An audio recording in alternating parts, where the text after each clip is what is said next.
Morning లేచిన వెంటనే మా ఇంటి బ్యాక్ సైడ్ డోర్ ఓపెన్ చేయగలనే ఈ తులసి మొక్క అయితే కనిపించింది. మా అమ్మగారు అప్పటికే తులసి మొక్క దగ్గర పూజలు అయితే చేసింది. అయితే చాలా మంది ఇంటికాడ ఈ విధంగా ఇంటి ఎదురుగా గానీ ఇంటి బ్యాక్ సైడ్ గానీ తులసి మొక్కని అయితే పెంచుకుంటూ ఉంటారు కదా. సో ఈ విధంగా తులసి మొక్కని పెంచడానికి కూడా ఒక రీజన్ అయితే ఉంది. అప్పట్లో పూర్వీకులు కానీ లేదా మన పెద్దవాళ్ళు కూడా ప్రతి ఒక్కరి ఇంటికాడ కూడా ఈ విధంగా తులసి మొక్క అయితే ఉండేది.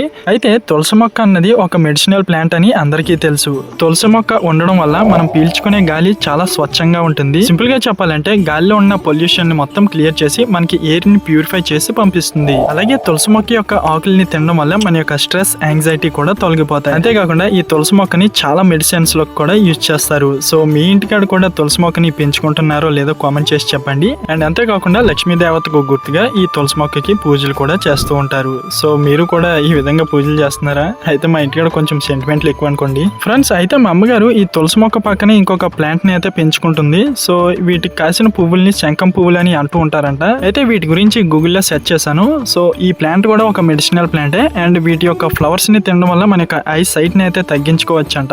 అండ్ స్క్రీన్ పైన కూడా ఒకసారి చూడండి. ఈ ప్లాంట్ వల్ల ఇన్ని బెనిఫిట్స్ అయితే మనకి కలుగుతాయి. అలాగే ఈ పువ్వులు ఏ దేవుడికి బాగా ఇష్టమో మీకు తెలిస్తే కామెంట్ చేసి చెప్పండి. అండ్ ఛానల్ ఒకసారి చెక్ చేయండి. వీడియోలు మీకు ఇన్ఫర్మేటివ్ గా అనిపిస్తే ఛానల్ ఇప్పుడే సబ్స్క్రైబ్ చేసుకోండి.